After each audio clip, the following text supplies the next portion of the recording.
OTEP à tous. Action, réaction. Action d'abord.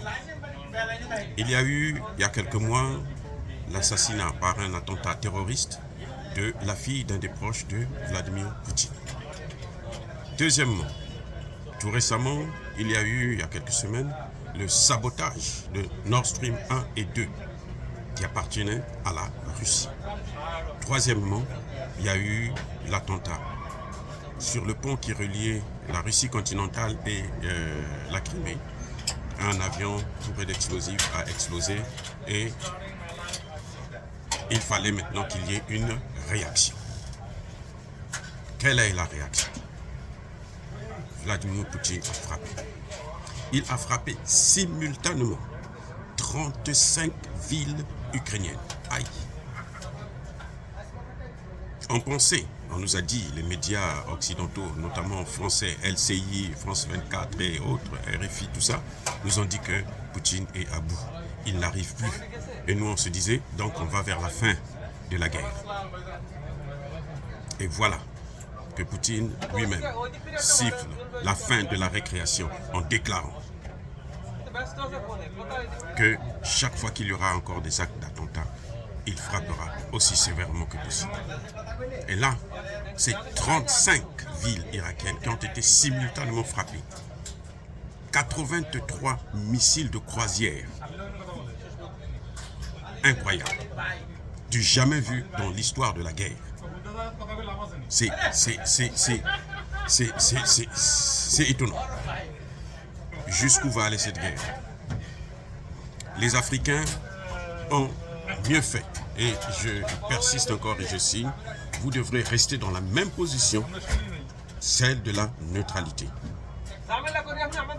Ici, là, ce n'est plus le game. Nous, nous souffrons déjà parce que vous voyez comment la France vient, elle frappe chez nous, alors qu'on n'a même pas d'armes. Nous, on n'a pas d'armes.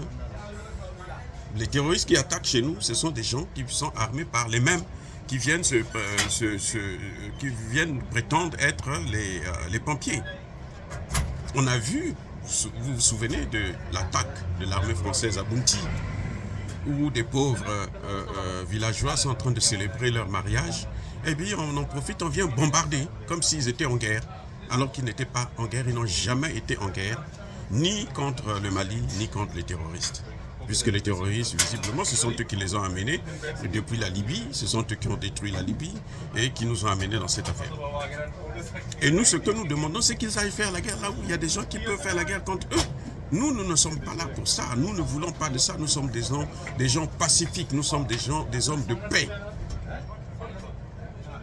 Vous allez me dire que la Russie a annexé 4 régions ukrainiennes. Il faut le répéter, c'est par référendum, qu'il soit contesté ou pas, mais en tout cas, c'est par référendum d'abord, et aussi, ce sont des populations russophones qui parlent russe, qui ont la culture russe, qui veulent rester russes. Donc ça, ce n'est pas un problème, mais il faut reconnaître que, c'est vrai, c'est 100 000 km² que la Russie a annexé. Mais là, on nous a dit, LCI nous a dit que l'Ukraine est en train de récupérer son territoire puisque ils ont pris déjà 5000 km². C'est déjà ça. Oui. Mais ce qui est inquiétant, c'est l'escalade que ça prend, où maintenant ce sont des attentats terroristes. Ça, ce n'est plus la guerre conventionnelle. Et nous préférons être neutres. Parce que nous avons nos problèmes à nous, et nos problèmes sont nombreux. Mais il faut tirer la leçon. Puisque nous voyons que cette guerre nous a entraînés dans le manque, dans la pénurie du pétrole, raffiné bien sûr, dans la pénurie des produits alimentaires, le blé, les céréales et autres. C'est une opportunité pour l'Afrique de commencer à produire le blé, les céréales, les engrais. Nous avons toute la matière première nécessaire pour cela. C'est comme le pétrole. Nous avons le pétrole, mais alors assez pour couvrir nos besoins. Il faut que maintenant qu'on passe vers une deuxième étape, c'est la raffinerie. Voilà ce que je propose aux chefs d'État africains. Mais dans cette guerre, nous devrons nous mettre de côté parce que c'est nous qui avons tous subi, que nous subissons toujours. Nous avons subi l'esclavage, nous avons subi la colonisation, nous avons subi la néocolonisation.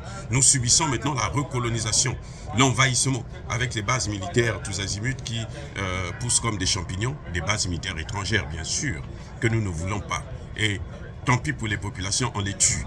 Donc, préoccupons-nous sur ça, pas sur ce qui se passe en Ukraine.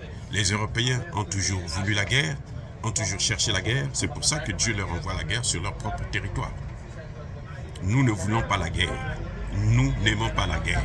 Nous ne sommes pas faits pour la guerre. Ils n'ont qu'à rester avec ça en Europe. Ils n'ont qu'à rester avec leur base militaire en Europe.